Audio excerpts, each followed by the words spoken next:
अगर कहानी अच्छी लगे तो लाइक, कमेंट, सब्सक्राइब जरूर करना और चाहे तो मुझे इंस्टाग्राम पर फॉलो भी कर सकते हो। तो चलते हैं कहानी में। खुशी शुभी को उसके रूम में लेकर आई और फिर शुभी से बोली, शुभांगी, अगर तुम्हें किसी भी चीज की जरूरत हो तो बेझिझक बोलना। मैं तुम्हारे बगल वाले रूम में ही। हाँ भाभी, ठीक है, तो तुम थोड़ा रेस्ट कर लो, उसके बाद में रेडी हो जाना शाम की पार्टी के लिए। सुभी सरप्राइज होते हुए बोली, पार्टी? यहाँ पर? हाँ, एक छोटी सी पार्टी है, या फिर कह सकते हैं कि एक छोटा सा गेट टुगेदर। कुछ मेरे और निशा डी के फ्रेंड्स भी आ रहे हैं। ठीक है भाभी, मैं रेडी हो जाऊंगी। खुशी जाने लगती है पर फिर रुककर शुभी से कहती है, शुभांगी, क्यों ना आज तुम कुछ नया ट्राई करो? मेरा मतलब वेस्टर्न में कुछ पहनो, समझ रही हो ना मैं क्या कह रही हूँ? थोड़ा ये सूट वगैरह, ये कुर्ती वगैरह से कुछ हटके कुछ और पहनने की सोचना। हाँ देखती हूँ। ठीक है, जब रेडी होना स्टार्ट करो तो बता देना, मैं हेल्प कर दूंगी। खुशी इतना बोलते हुए रूम से बाहर निकल गई। खुशी के जाते ही शुभी ने अपना सामान बेड पर पटक दिया। शुभांगी, आज तुम वेस्टर्न कुछ पहन लेना, मैं रेडी होने में हेल्प कर दूंगी। शुभी ने खुशी की एक्टिंग करते हुए अपना मुंह बनाते हुए अपने आप से कहा, पता नहीं सबको मेरे कपड़ों से क्या प्रॉब्लम है। अब क्या करूं? मेरे पास तो कोई वेस्टर्न ड्रेस ही नहीं है। थोड़ी देर सोचने के बाद, शुभी, छोड़ो यार, सोने पर कंसंट्रेट करती हूँ, बाद में देखेंगे क्या पहनना है। इतना बोलते हुए शुभी बेड पर चढ़ गई और बस अपने ऊपर ब्लैंकेट डालकर लेट गई। फिर थोड़े ही देर में ब्लैंकेट हटाते हुए बोली, ओह माँ, पहले मैं डोर क्लोज कर लेती हूँ, क्या पता यहाँ कौन कौन आने वाला है। शुभी जल्दी से उठकर अपना डोर बंद कर लेती है और फिर वापस अपने बेड पर आकर लेट गई। फोन पर आते लगातार कॉल की वजह से शुभी की नींद खुल गई। उसने बिना फोन की स्क्रीन पर देखे ही कॉल पिक कर लिया। जैसे ही उसने कॉल की आवाज सुनी उसकी आंखें तुरंत खुल गई और वह चिल्लाते हुए उठकर बैठ गई। क्या हुआ? आदित्य, जो कि कॉल पर था, शुभी से पूछता है। शुभी ने शांत होते हुए कहा, कुछ नहीं, मेरे ड्रीम में भी आप मेरा पीछा नहीं छोड़ते और फिर देखो कॉल करके मेरी नींद खराब कर रहे हैं। आपने कॉल क्यों किया मुझे? क्यों, मेरे कॉल करने से प्रॉब्लम है क्या कोई? आदित्य ने शुभी से पूछा। रही थी, आपके कॉल की वजह से मेरी नींद खुल। आपको नहीं पता मेरा सबसे फेवरेट काम है गाई? नहीं, पर मैं सोना और मुझे इसमें डिस्टर्बेंस बिल्कुल नहीं पसंद। अच्छा, क्या तुम आज कॉलेज नहीं गई? शुभी आदित्य की बात का जवाब देने ही वाली होती है कि तभी कोई उसके डोर पर नॉक करता है। आवाज सुनकर वह आदित्य से बोली, मैं आपको थोड़ी देर बाद से कॉल करती हूँ। आदित्य शुभी की बात सुनकर बोला, क्यों, अभी बात करने में क्या प्रॉब्लम है? अरे वो क्या है ना कि मैं। खुशी तभी दोबारा से डोर नॉक होता है। मैं आपसे बाद में बात करती हूँ, तभी बताऊंगी आपको, और वो जल्दी से फोन काट देती है। आदित्य फोन कट जाने के बाद फोन को घूरते हुए अपने आप से बोला, मैं तुम्हारे पास नहीं हूँ तो तुम्हारी बहुत हिम्मत बढ़ गई है, अब तुम मेरा फोन काटने लगी हो। मुझसे ज्यादा तुम्हारे लिए और क्या इम्पोर्टेंट हो सकता है? फिर वो मुस्कुराते हुए बोला, कोई नहीं, जब तक मैं तुम्हारे पास नहीं हूँ तब तक तुम कुछ भी कर सकती हो। एक बार आने दो, फिर तुम्हें बताता हूँ। इधर शुभी ने उठकर दरवाजा खोला तो देखा कि खुशी और निशा खड़ी हुई थी। दोनों अंदर आ गई। खुशी शुभी से बोली, चलो शुभी, रेडी होते हैं, पार्टी शाम के 7 बजे से शुरू होगी और अभी 5:30 हो रहे हैं। ज्यादा टाइम नहीं है हमारे पास। शुभी ने हाँ में सिर हिलाया और फिर वह सीधे वॉशरूम में चली गई। आओ निशा दीदी, आप भी हमारे साथ ही रेडी हो जाओ। खुशी ने निशा से कहा।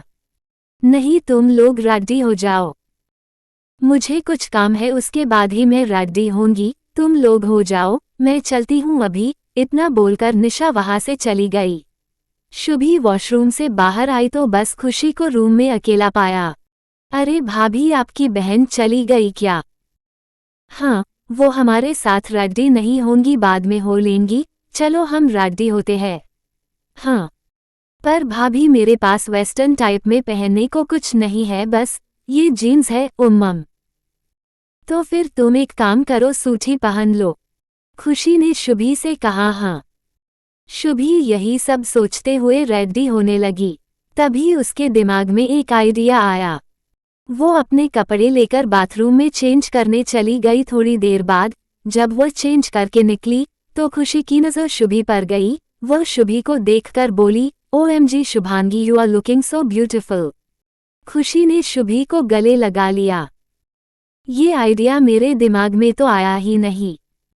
शुभी मुस्कुराते हुए बोली, सच्ची मैं अच्छी लग रही हूं ना? Khushi is looking so pretty my cutie pie. Shubhi के बाद खुशी भी चेंज करने चली गई। शाम के 7:30 बज रहे थे। खुशी अभी भी तैयार हो रही थी और शुभी रेडी होकर अपनी सेल्फी लेने में बिजी थी। शुभी ने अपनी कुछ पिक्स आदित्य को सेंड कर दी और MSG करके पूछा, कैसी लग रही हूँ? खुशी ने शुभी से कहा, चलो शुभांगी, मैं भी रेडी होके चलिए। शुभी और खुशी रूम से निकलकर पार्टी में शामिल हुए। जैसे ही शुभी पार्टी में पहुंची सभी की नजरें उस पर चली गई। आज वो बहुत ही प्यारी लग रही थी। उसने ब्लू जीन्स के साथ मल्टी कलर की कुर्ती को पहना था। उस कुर्ती में साइड से स्लिट भी था, इस वजह से उसमें से शुभी की गोरी पतली सी कमर दिख रही था।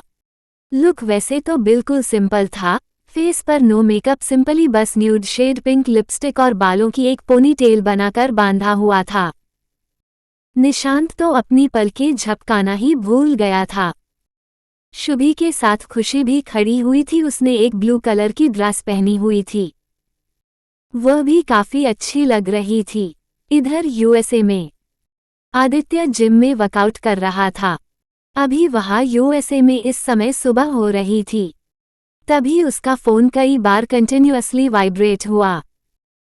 उसने अपने वर्कआउट को छोड़ अपना फोन चेक किया तो देखा कि शुभी ने अपनी कुछ पिक्स उसे भेजी थी। शुभी की फोटोज देखकर आदित्य के फेस पर स्माइल आ गई, पर जैसे जैसे वो स्क्रॉल करते हुए बाकी की फोटोज देखता है तो उसकी स्माइल गायब हो गई थी। उसने नोटिस किया फोटोज में कि ये उसका रूम नहीं था। आदित्य अपने आप से बोला, ये किसके बेडरूम में फोटोज क्लिक की है इसने? रूम जाना पहचाना सा लग रहा है पर याद नहीं आ रहा। फोन करके ही पूछ लेता हूँ। आदित्य ने शुभी को कॉल किया पर शुभी ने कॉल पिक नहीं किया। आदित्य ने 2-3 बार और कॉल किया पर शुभी ने उसका फोन कॉल पिक ही नहीं किया। आदित्य ने सीधा अपनी दादी को कॉल कर दिया। हेलो आदि। हाँ दादी, कब आ रहे हो तुम? बस 4-5 दिन में आ जाऊंगा। आपकी तबीयत ठीक है ना दादी? हाँ मैं बिल्कुल ठीक हूँ, बस तू घर आ जा। हाँ वो दादी, आप जरा शुभांगी से बात करवा देंगी? वो फोन नहीं उठा रही है। अच्छा, तो इसी वजह से दादी की याद आ गई। नहीं दादी, आप ये सब छोड़ो और आप मेरी बात करा दो। वो तो है नहीं, खुशी के साथ उसके फार्म हाउस पर गई है। क्या? कब? आज सुबह ही गई है। अच्छा ठीक है दादी, मैं आपको बाद में कॉल करता हूँ। आदित्य ने कॉल काट दिया। उसने गुस्से से अपना फोन वहां पड़े सोफे पर फेंक दिया और अपने बालों में उंगली फेरते हुए बोला, हाउ डरेशी, एक बार बता कर जा सकती थी ना, पर नहीं, इसमें भी बदला लेना है इसे। मैं बताकर नहीं आया तो अब खुद बिना बताए फार्म हाउस घूम रही हैं, पर ये दोनों गई किसके साथ है? सैम तो पुणे गया हुआ है। आदित्य ने ये सब सोचकर किसी को अपने फोन से कॉल किया। फोन पर आदित्य ने किसी से बात करते हुए कहा, मुझे 1 घंटे में पता करके बताओ कि समीर बिंदल के पनवेल वाले फार्म हाउस पर कौन कौन है और वहां क्या चल रहा है, सब कुछ। निशा शुभी के पास आते हुए बोली, क्या बात है शुभांगी, तुम तो बहुत सुंदर लग रही हो। Thank U D. शुभी मुस्कुराते हुए बोली, आओ चलो, यहाँ क्यों खड़े हो तुम दोनों? निशा उन दोनों को अपने साथ लेकर अपने फ्रेंड्स से इंट्रोड्यूस कराने लगी। शुभी निशा से बातें कर रही थी तभी खुशी के पास कुणाल आया और खुशी से शुभी की तरफ इशारा कर बोला, खुशी यार, मुझे तुम्हारी नंद से शादी करनी है, हेल्प कर देना, सैम से एक बार बात करके देख ले। खुशी ने कुणाल की बात सुनी तो वो शॉक हो गई। फिर वह जल्दी से बोली, बिल्कुल नहीं, शुभांगी और तुम्हारा तो कोई मैच ही नहीं है, बच्ची है वो अभी, तुम अपने लिए कोई अपने लेवल की ढूंढो। अच्छा, मैं उसके लेवल का नहीं हूँ और आदि वो उसके लेवल का है, उसके लिए वो बच्ची नहीं है। सैम से कहो आदित्य पर इतना भरोसा करता है और वो आदि ही उसकी बहन का फायदा उठा रहा है। मैं तो शादी करना चाहता हूँ, फायदा नहीं उठा रहा। क्या बकवास कर रहे हो? खुशी ने चिढ़ते हुए कहा। सही ही तो बोल रहा हूँ, जिस तरह उसने मुझ पर उस दिन तुम्हारी पार्टी में हाथ उठाया, क्योंकि मैं शुभांगी को बस देख रहा था और उसने मुझे शुभांगी को देखने के लिए जिस तरह से मना किया, मैं तभी समझ गया कि आदि की शुभांगी पर नजर है। और मेरी यह बात तब सच हो गई जब मैंने खुद शुभांगी को आदि का हाथ पकड़े हुए जाते हुए देखा, वह भी तुम्हारे पीछे वाले गेट से जा रहे थे दोनों। मैं तो तुम्हें एडवाइस दूंगा कि शुभांगी को बोलो आदि से दूर रहे, बहुत ही सरफिरा आदमी है वो। फिर खुशी अब कुणाल की बकवास सुनकर पक गई थी। वो अपने मन में बोली, पता नहीं ये आदि भैया कब तक अपनी शादी के बारे में सबसे छुपा कर रखेंगे। वह कुणाल से बोली, तुम ना शुभांगी पर ध्यान देने की बजाय दूसरी लड़कियों पर ध्यान दो जो तुम्हें भाव देती है। शुभांगी तो तुम्हें भाव भी नहीं देती। इतना बोलते हुए वो शुभी और निशा के पास खड़ी हो गई। पार्टी को सभी लोग एंजॉय कर रहे थे, बस एक हमारी शुभी थी जो पूरी पार्टी में बोर हो रही थी। निशांत की नजरें बस शुभी पर ही थी। तभी निशांत के पास बार काउंटर पर निशा आकर बैठ गई और फिर वह उससे बोली, अगर ऐसे ही देखते रहोगे तो वह तुम्हारे हाथ से निकल जाएगी और तुम्हें पता भी नहीं चलेगा। निशांत होश में आया और फिर बोला, क्या कहने का मतलब है आपका दीदी? निशा हंसते हुए निशांत से बोली, अरे मेरे भोलू, मेरे कहने का यह मतलब है कि जब तक उससे दोस्ती नहीं करोगे, उससे बात नहीं करोगे तो तुम लोग एक दूसरे के करीब कैसे आओगे? मैं बात तो करना चाहता हूँ पर वो मेरी तरफ ध्यान दे तब तो मैं उससे बात करूँगा। तो तुम जाकर उसे अप्रोच करो ना, उसे डांस के लिए पूछो। निशा ने निशांत को देखते हुए, हाँ जाओ। निशांत ने थोड़ी सी हिम्मत दिखाई और शुभी वह वहां से उठकर शुभी के पास चल दिया। अकेली खड़ी होकर अपने फोन से पिक्स क्लिक कर रही थी तभी शुभी के पास कुणाल पहुंच जाता है और वह शुभी से डांस करने के लिए पूछता है तो शुभी मना कर देती है। पर कुणाल है कि उसने जबरदस्ती उसका हाथ पकड़ लिया और उसे डांस फ्लोर तक ले जाने लगा। अरे चलो ना, एक डांस ही तो करना है, इसमें भी नखरे दिखाना है तुम्हें? मेरा हाथ छोड़ो, मुझे नहीं करना तुम्हारे साथ डांस। शुभी उसे मना करती है और अपना हाथ छुड़वाने लगती है। तभी निशांत शुभी के पास पहुंच गया।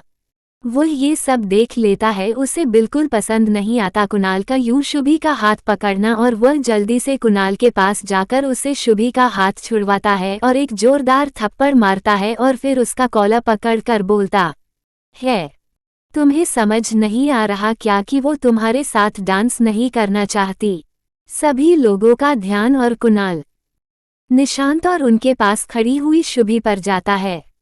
खुशी जल्दी से शुभी के पास आ गई और फिर उसने निशांत को कुणाल का कॉलर पकड़े हुए देखा तो खुशी ने पूछा, क्या हुआ निशांत? कुछ नहीं हुआ खुशी, बस पार्टी में कुछ गलत लोग घुस आए हैं।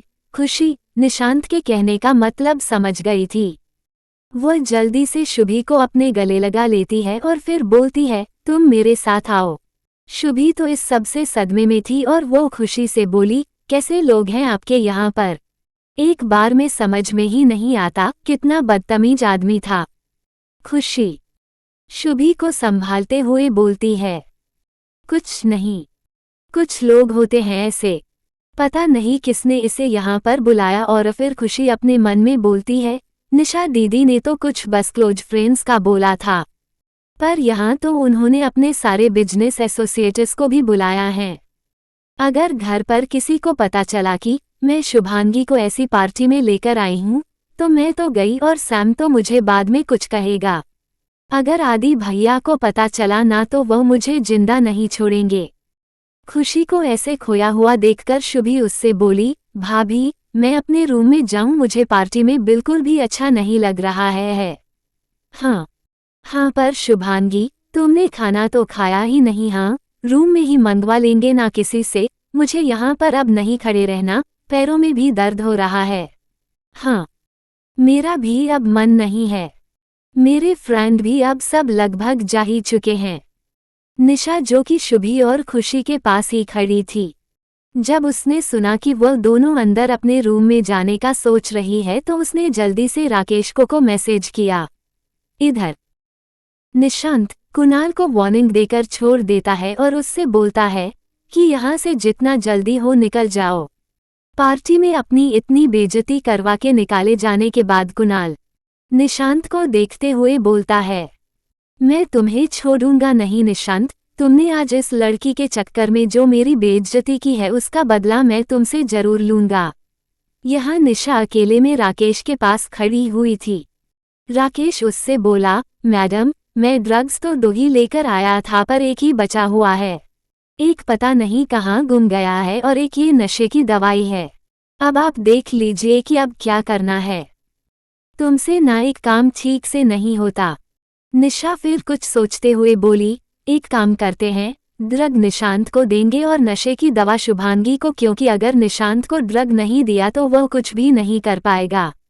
जैसे ही मैं शुभांगी को नशे की मेडिसिन दे दूंगी तभी मैं तुम्हें इशारा कर दूंगी, तुम निशांत को कैसे भी करके ड्रग दे देना और फिर निशांत को उसके रूम में पहुंचा देना। शुभांगी को निशांत के रूम में पहुंचाने की जिम्मेदारी मेरी है। ओके। इतना बोलकर राकेश वहां से चला गया। निशांत शुभी को ढूंढता हुआ खुशी और शुभी के पास चला जाता है।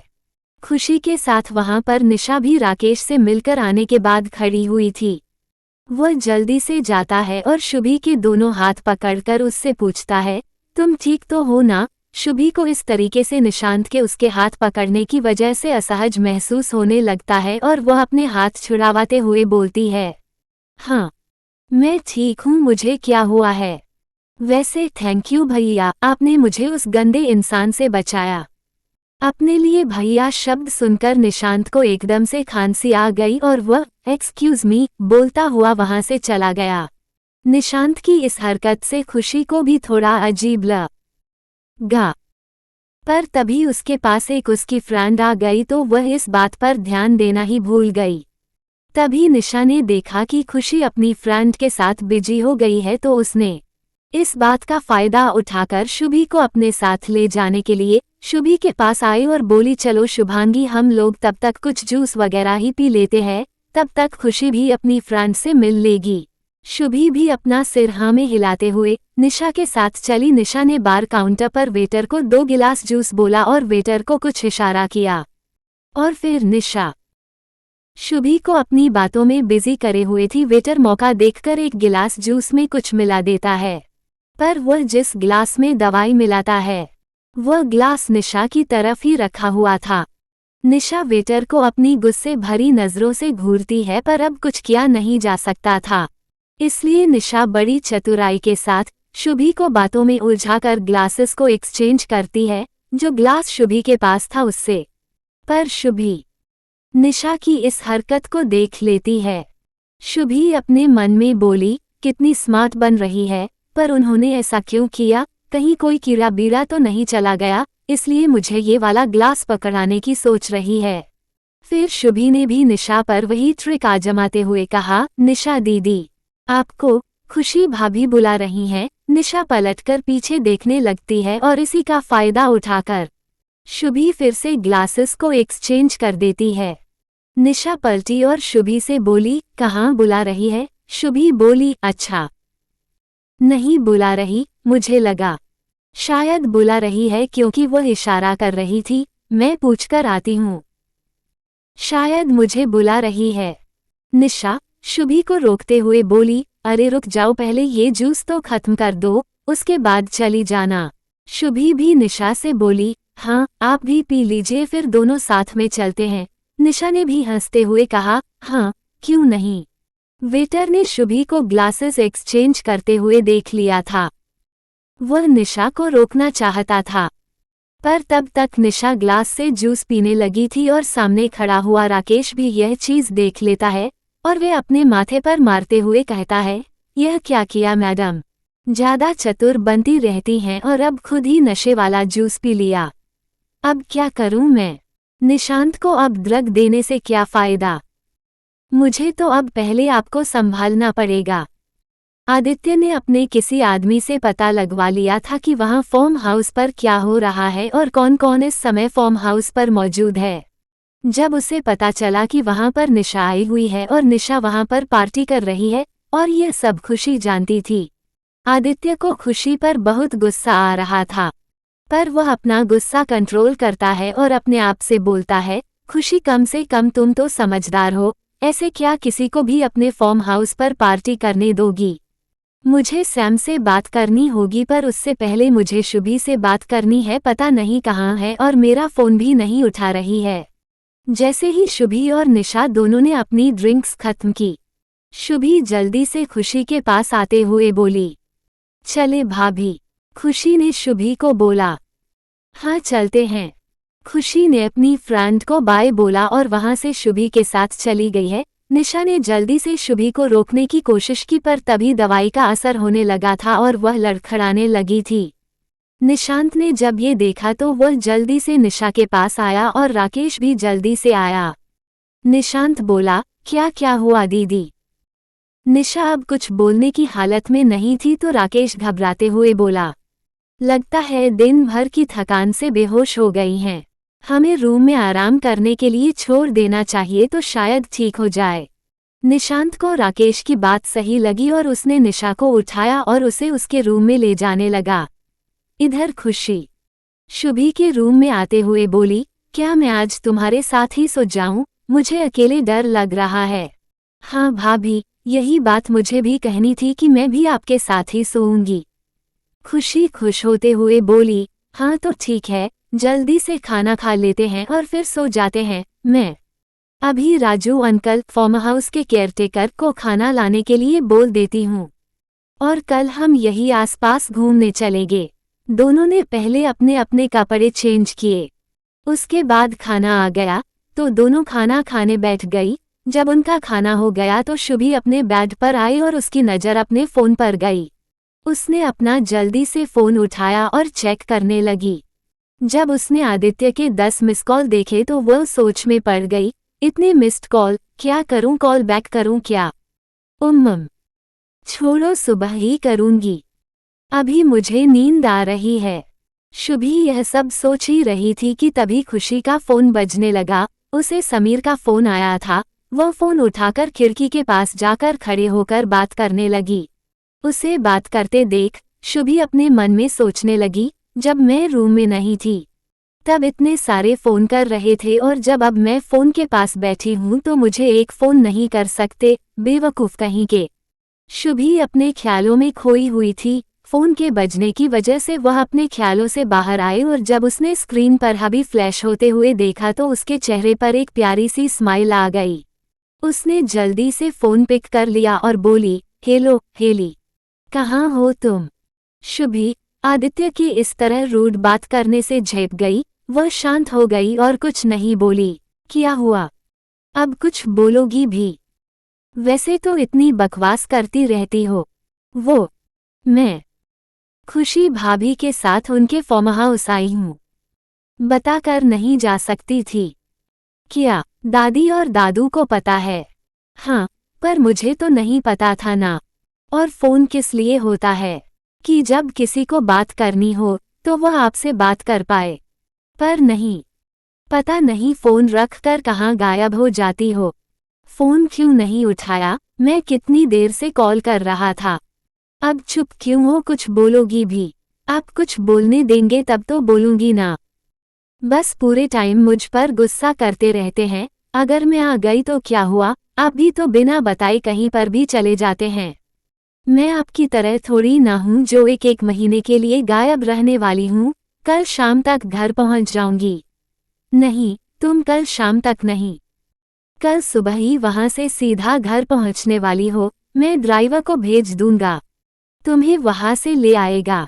नहीं, मैं नहीं आ रही। मैंने और खुशी भाभी ने प्लान बनाया है कि हम लोग यहाँ पर घूमेंगे, उसके बाद शाम को आ जाएंगे। मैं फिर कभी तुम्हें घुमाने ले चलूंगा, पर तुम कल सुबह ही वहां से सीधा घर पहुंचने वाली हो। समझ गई? नहीं, मैं नहीं आ रही हूँ। हम लोग पहले घूमेंगे, उसके बाद शाम को घर आ जाएंगे। आदित्य ने इरिटेट होकर गुस्से में कहा, तुम्हें एक बार में बात समझ नहीं आती है क्या? मैं जब बोल रहा हूँ ना कि तुम सुबह ही घर वापस आ रही हो, तो मतलब तुम घर वापस आ रही हो और अब इस बात पर कोई और बहस नहीं होगी। आप खुद को क्या समझते हैं कि बस आप मुझ पर हुक्म चलाते रहेंगे और मैं बस आपकी सारी बातें मानती जाऊंगी? जो तुम्हें समझना है समझ लो, पर मैं मजाक नहीं कर रहा हूँ। तुम सुबह ही घर वापस आ रही हो और अगर नहीं आई तो फिर तुम सोच भी नहीं सकती मैं क्या करूँगा तुम्हारे साथ। शुभी का मूड खराब हो गया था, उसने गुस्से में फोन काट दिया और जब पलटी तो खुशी उसके पीछे खड़ी हुई थी। उसने खुशी को देखकर एक फीकी सी स्माइल दी। खुशी उसके पास आई और उससे बोली, भैया ने डांटा ना? तो शुभी बोली, उनका तो काम ही यही है, मुझे हमेशा डांटते रहते हैं। कोई बात नहीं, तुम्हें पता है सैम ने मुझे भी डांटा। तो शुभी ने अपनी आंखें बड़ी करते हुए खुशी से पूछा, क्यों? क्योंकि मैं यहाँ पर ऐसे उसे बिना बताया गई और मैंने निशा दीदी को यहाँ पर पार्टी करने के लिए अलाउ कर दिया।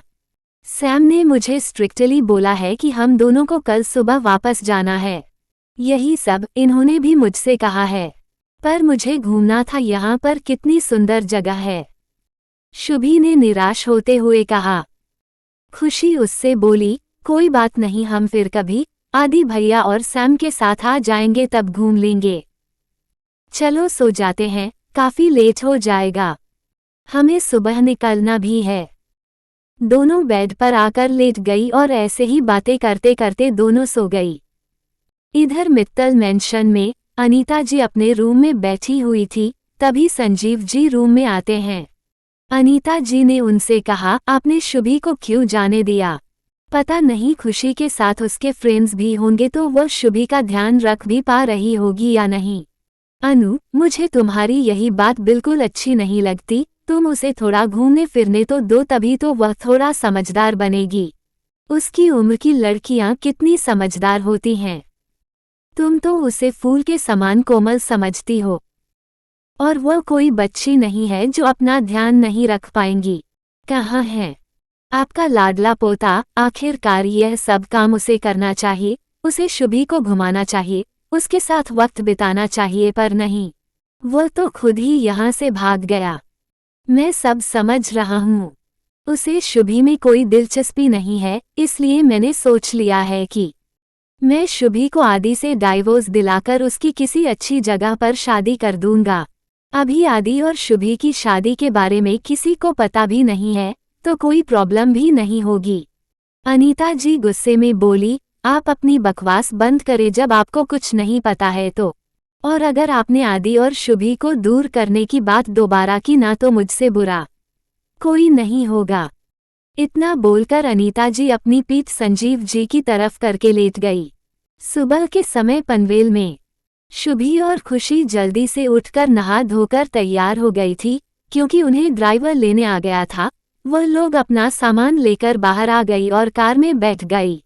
कार स्टार्ट हुई और फार्म हाउस से निकलकर रोड पर दौड़ने लगी।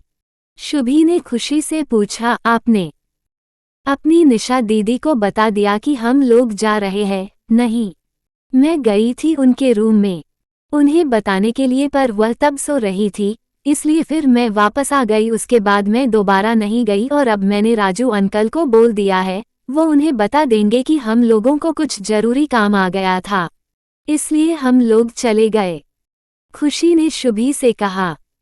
शुभी फिर बोली, हाँ, वो सब तो ठीक है, और यहाँ इतना सारा हम लोग फैला कर जा रहे हैं, वह सब कौन साफ करेगा?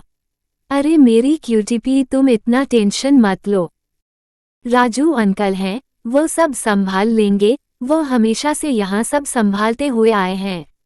हम शुभी ने इतना कहा और फिर वो विंडो से बाहर देखने लगी और खुशी भी अपने फोन में बिजी हो गई। शुभी जब बाहर देख रही थी तभी उसके पास से एक कपल बाइक पर होते हुए निकला।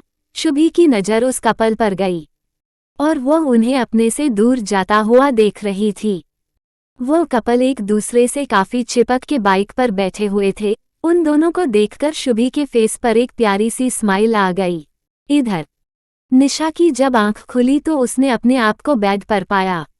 उसका सिर भारी हो रहा था, कुछ समझ ही नहीं आ रहा था उसे। बेड से उठकर उसने अपने साइड से फोन उठाया और राकेश को कॉल किया। 1 घंटे के अंदर शुभी और खुशी मुंबई वापस आ गए। पहले ड्राइवर ने खुशी को बिंदल मेंशन छोड़ा और फिर वो मित्तल मेंशन के लिए निकल गए। जैसे ही गाड़ी मित्तल मेंशन में आकर रुकी, शुभी जल्दी से गाड़ी से उतरकर भागकर अंदर गई। इस समय अनीता जी लिविंग रूम में बैठकर चाय पी रही थी। शुभी जल्दी से उनके पास चिल्लाते हुए गई, दादी, और उनके गले लग गई। अनीता जी शुभी की आवाज सुनकर चौंक गई थी और जब शुभी उनके पास आकर उनके गले लग गई तो उन्होंने उसके सर पर हाथ फेरते हुए पूछा, तुम तो शाम को आने वाली थी, फिर इतनी जल्दी कैसे आ गई? शुभी ने उनसे अलग होते हुए कहा, ये तो आप अपने पोते से ही पूछ लीजिएगा। मतलब? अनीता जी ने आश्चर्य से पूछा। मतलब यही कि उन्होंने ड्राइवर भेज दिया था, इसलिए हमें सुबह सुबह ही आना पड़ा। क्या ड्राइवर? कौन सा ड्राइवर गया था? पता नहीं, हमें भी पता नहीं चला कि ड्राइवर यहाँ से कार लेकर तुम्हें लेने चला गया। चलो ठीक है, कोई बात नहीं, अब आ गई हो तो हम लोग शॉपिंग पर चलते हैं। काफी टाइम से तुम्हारे लिए कुछ लिया नहीं है, आज थोड़ा घूम कर आएंगे, पर पहले तुम थोड़ा आराम कर लो, उसके बाद चलेंगे। मैं तुम्हारे रूम में नाश्ता भिजवा देती हूँ। शुभी ने हाँ में सिर हिलाया और वो ऊपर अपने रूम में चली गई। आराम करने के बाद दिन में शुभी और अनीता जी शॉपिंग करने के लिए गए। पूरे दिन भर घूमने के बाद जब वह शाम को घर आए तो दोनों बहुत थक गई थी। दोनों अपने अपने रूम में आराम करने के लिए चली गई और फिर थोड़ी देर बाद बाहर डाइनिंग एरिया में आई। दोनों ने संजीव जी का इंतजार किए बिना ही खाना देखा तो उस पर टूट पड़ी। अब उन दोनों को थोड़ा अच्छा लग रहा था। कुछ तो थकान भी और कुछ भूख की वजह से उन दोनों की हालत खराब थी, पर डिनर करने के बाद अब दोनों काफी संतुष्ट लग रही थी। शुभी अनीता जी से बोली, चलिए ना दादी, बाहर गार्डन में घूमने चलते हैं। अनीता जी मुस्कुराते हुए बोली, हाँ चलिए। इतना बोलकर वह सपना जी से बोली, जब आदि के दादू आ जाएं तो हमें बता दीजिएगा। ने हाँ में सिर हिला दिया। शुभी और अनीता जी दोनों बाहर गार्डन की तरफ वॉक करने के लिए चली गई। सपना जी और मायरा डाइनिंग टेबल साफ कर रही थी। तभी कोई अंदर आया और जब उन्होंने सामने लिविंग एरिया की तरफ देखा तो आदित्य अंदर आ रहा था। वह जल्दी से अपने कदम बढ़ाते हुए सीधे अपने रूम की तरफ बढ़ गया। आदित्य के चेहरे पर आज एक अलग ही स्माइल थी। वह 14 से 15 दिन बाद आज शुभी को अपने सामने देखने वाला था। पर जैसे ही वह रूम में पहुंचा तो उसने देखा कि वहां पर शुभी नहीं थी। उसने ठीक से रूम को चेक किया और बालकनी भी चेक की, पर वहां पर भी उसे शुभी नहीं मिली। आदित्य रूम से बाहर निकल आया और वह इधर उधर शुभी को देखने लगा। नीचे आया और दादी के रूम में भी शुभी को चेक करने गया। सपना जो इतनी देर से आदित्य को देख रही थी, वो समझ गई थी कि आदित्य शुभी को ढूंढ रहा है। सपना जी के फेस पर स्माइल आ गई। Greater than greater than greater than greater than greater than greater than greater than greater than. Aditya थक हार कर लिविंग रूम में सोफे पर आकर बैठ गया। उसे शुभी कहीं नहीं मिली थी और ना ही उसे अनीता जी मिली। सपना जी मायरा के साथ लिविंग रूम में आ गई और जब उन्होंने आदित्य को देखा तो मुस्कुराते हुए मायरा से पूछा, मायरा, क्या मैडम जी और शुभी बेबी पीछे वाले गार्डन में घूम रही हैं? मायरा ने पहले तो हैरानी से सपना जी को देखा, पर फिर वो बोली, हाँ पीछे वाले गार्डन में ही तो घूम रही हैं, आपको बता कर तो गई थी। आदित्य ने जैसे ही यह सुना वह जल्दी से उठा और बाहर निकल गया। आदित्य के निकल जाने के बाद सपना जी हंसते हुए मायरा से बोली, मुझे पता है कि वो पीछे गार्डन में घूम रही हैं। मैं तो आदि बाबा को बता रही थी, क्योंकि वह तब से शुभी को ढूंढ रहे थे। ओह अच्छा, समझ गई। तब मायरा समझी, वो गार्डन में शुभी अनीता जी से वॉक करते हुए बात कर रही थी। तभी अनीता जी की किसी ने पीछे से आकर उनकी आंखों पर हाथ रखकर बंद कर दी। अनीता जी मुस्कुराने लगी क्योंकि वह समझ गई थी कि पीछे उनके कौन है। उन्होंने कहा, आदि तुम आ गए।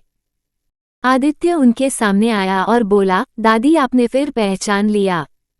अनीता जी हंसते हुए बोली, हाँ, हम आपको नहीं पहचानेंगे। और आदित्य के गले लग गई।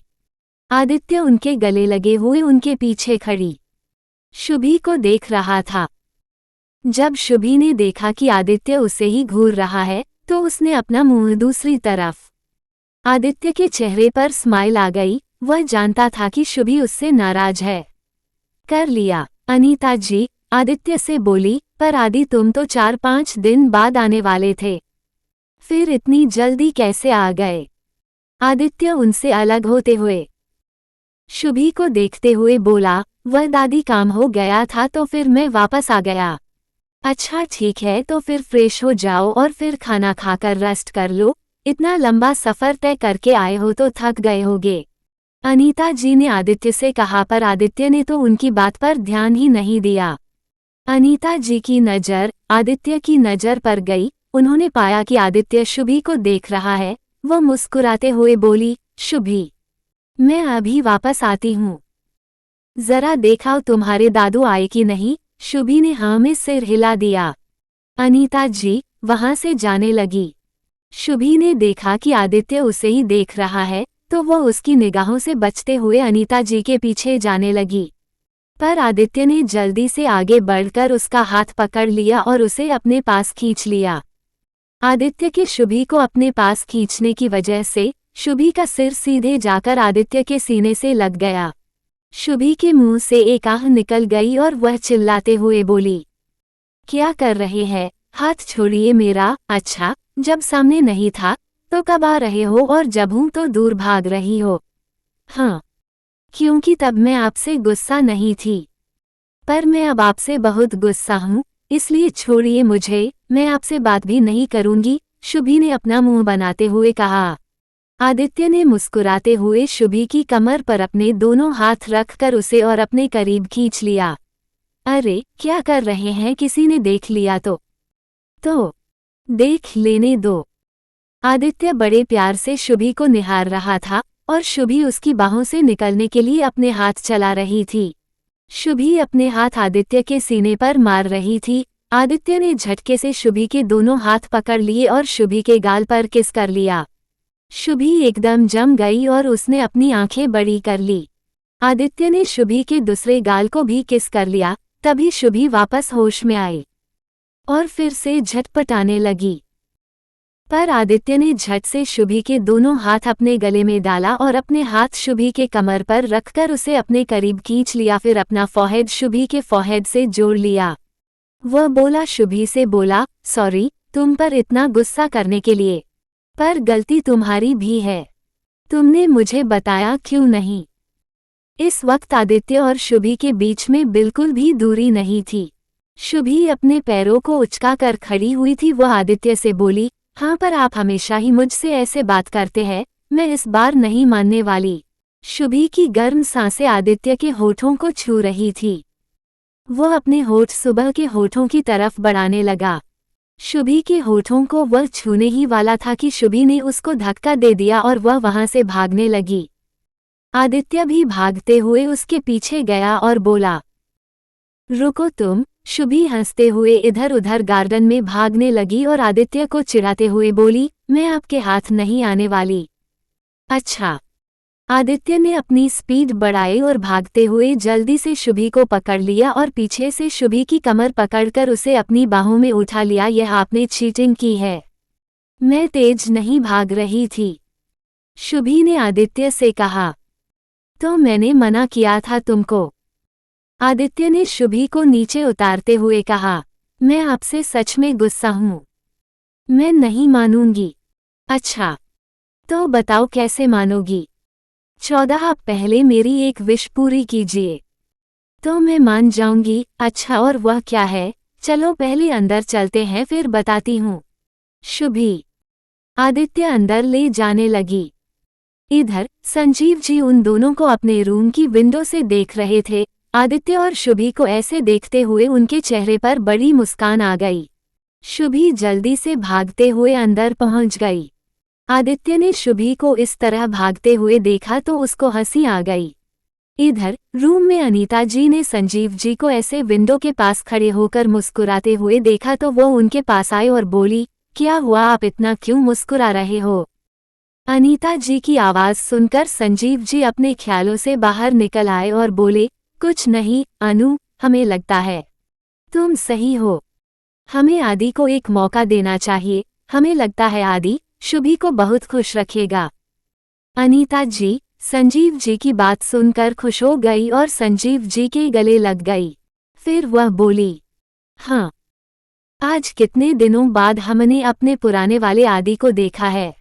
जैसे वह पहले लंदन से वापस आया करता था और हमारी आंखों पर अपने हाथ रख हमारे पीछे खड़ा हो जाता था, वैसे ही आज वह इतना खुश होकर हमसे गले लग गया और यह सब शुभी की वजह से है। देखना अब जल्दी आदि बिल्कुल पहले जैसा हो जाएगा। अनीता जी की आंखों में आंसू आ गए।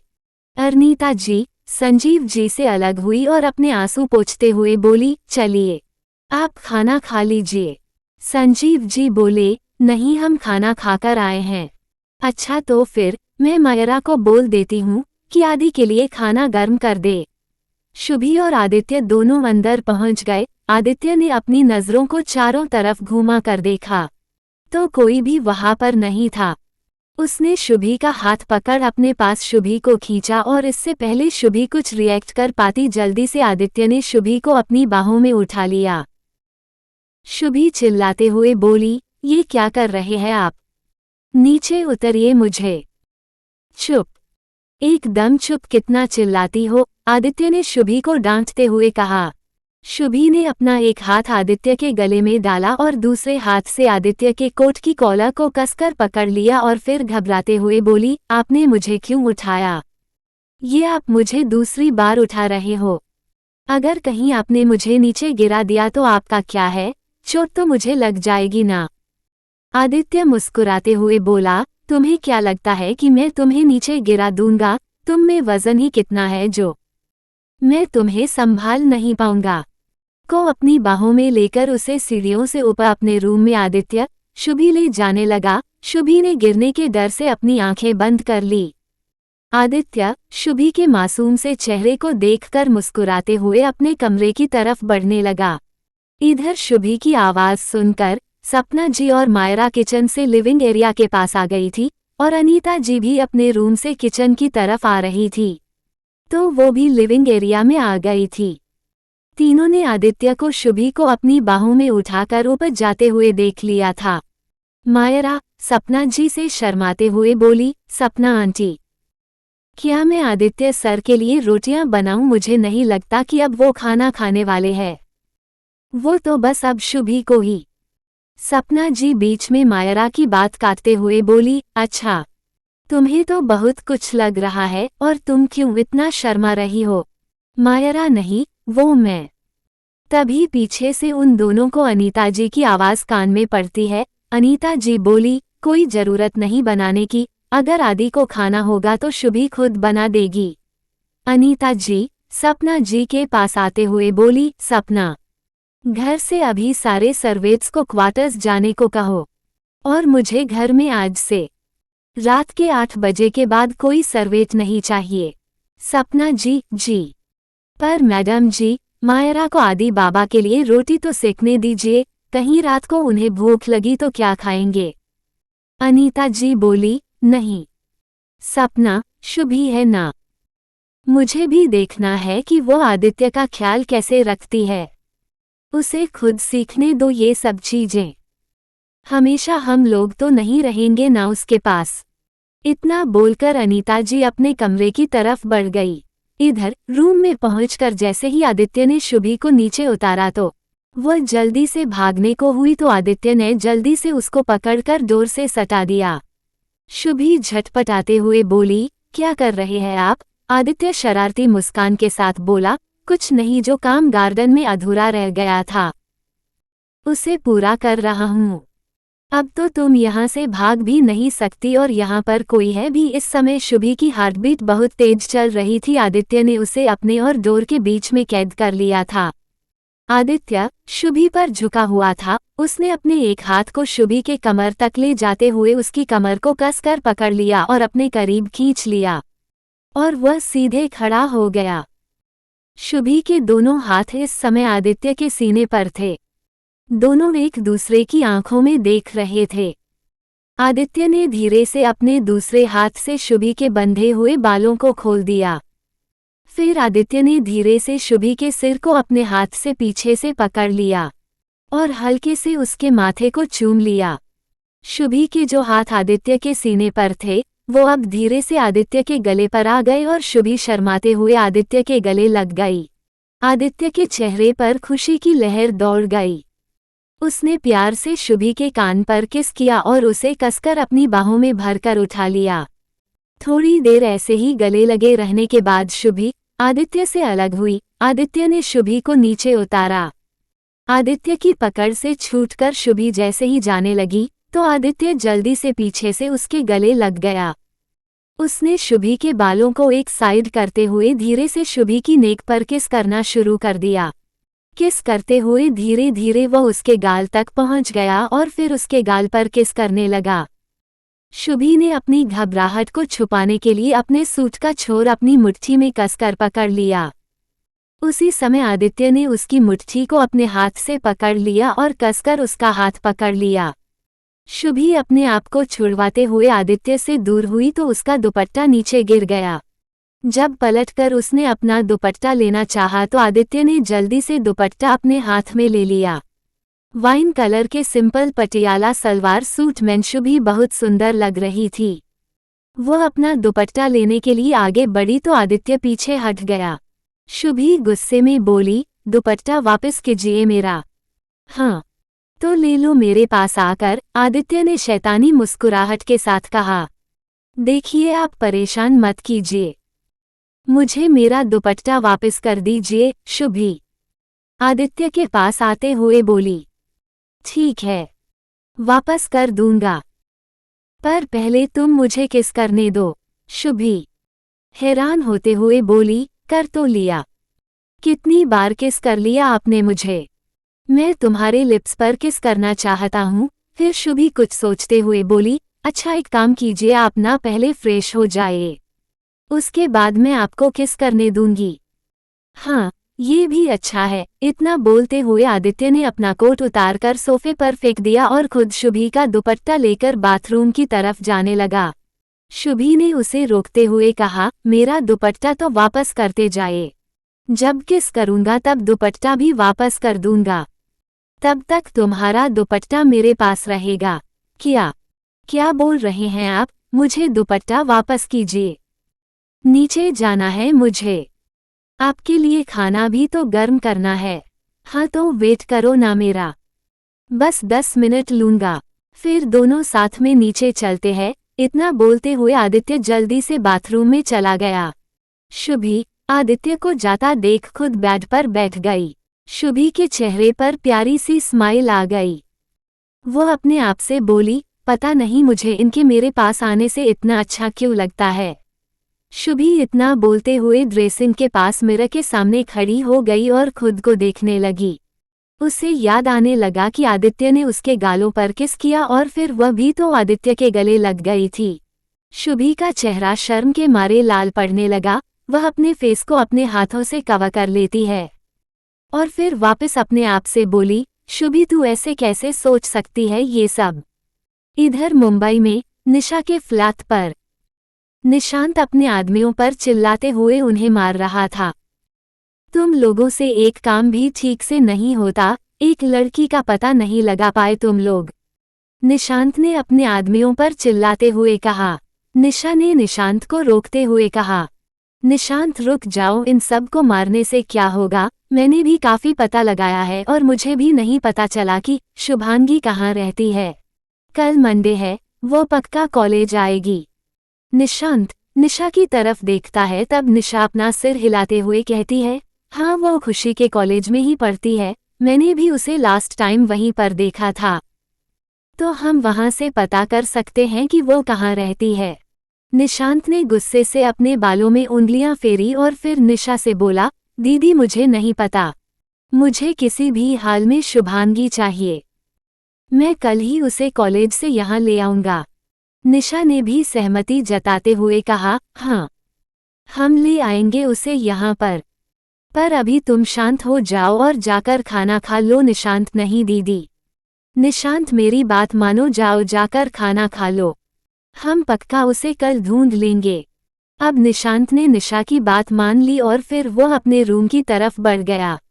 राकेश निशा के पास आते हुए बोला, निशांत सर तो बिल्कुल ही पागल हो गए हैं उस लड़की के चक्कर में। हाँ मैंने सोचा था कि वह शुभांगी बेवकूफ़ है, मैं आसानी से अपना काम कर लूंगी, पर मेरा कल वाला पूरा प्लान फ्लॉप हो गया। निशा फिर से राकेश बोली, क्या हमें वो फाइल कल तक मिल जाएगी? तुम अपने आदमी से कहो कि वो जल्दी से हमें फाइल ढूंढ कर ला कर दे। हाँ मैडम, मैं बात करता हूँ। इतना बोलकर राकेश वहां से चला गया। शुभी बेड पर बैठकर आदित्य का इंतजार कर रही थी। तभी उसे फोन बजने की आवाज आई। उसने इधर उधर रूम में देखा तो पाया कि फोन की आवाज सोफे पर पड़े आदित्य के कोट से आ रही थी। शुभी उठकर आदित्य का फोन उठाने ही वाली थी कि तभी आदित्य ने उसके हाथों से फोन ले लिया, पर वह फोन उठा पाता उससे पहले फोन कट गया। उसने अपना फोन वापस से सोफे पर रख दिया और जब उसने शुभी को देखा तो पाया कि शुभी का मुंह खुला हुआ था और वह आदित्य को देखे जा रही थी। आदित्य ने नोटिस किया कि वह सिर्फ नीचे शॉर्ट्स पहने ही खड़ा है, वह ऊपर तो कुछ पहन कर ही नहीं आया, क्योंकि वह फोन की आवाज सुनकर ऐसे ही रूम में आ गया था। आदित्य शुभी को छूते हुए बोला, शुभी शुभी। आदित्य की आवाज सुनकर वापस होश में आई और वह चिल्लाते हुए अपनी आंखें बंद करके बोली, बेशर्म कहीं के, कुछ पहना क्यों नहीं है ऊपर आपने? आदित्य को शुभी को देखकर हंसी आ गई और उसने शुभी को चिढ़ाते हुए कहा, क्यों इतना क्यों शर्मा रही हो? तुम्हारा हस्बैंड हूँ, तुम्हारा पूरा हक है मुझ पर, मुझे देख सकती हो। शुभी ने जल्दी से अपनी आंखें खोली और खुश होते हुए बोली, क्या सच में मैं आपको ऐसे देख सकती हूँ? तुम? आदित्य थोड़ा हैरान होते हुए बोला, हाँ। शुभी आदित्य के थोड़ा करीब होते हुए बोली, क्या मैं आपकी मसल्स को छूकर देख सकती हूँ? आदित्य ने हाँ में सिर हिलाया। शुभी खुश होते हुए उसकी हाथों की मसल्स को तो कभी आदित्य की चेस्ट पर अपने हाथ से छू रही थी। आदित्य की बॉडी अभी भी पानी से भीगी हुई थी, इस समय वह काफी हॉट लग रहा था।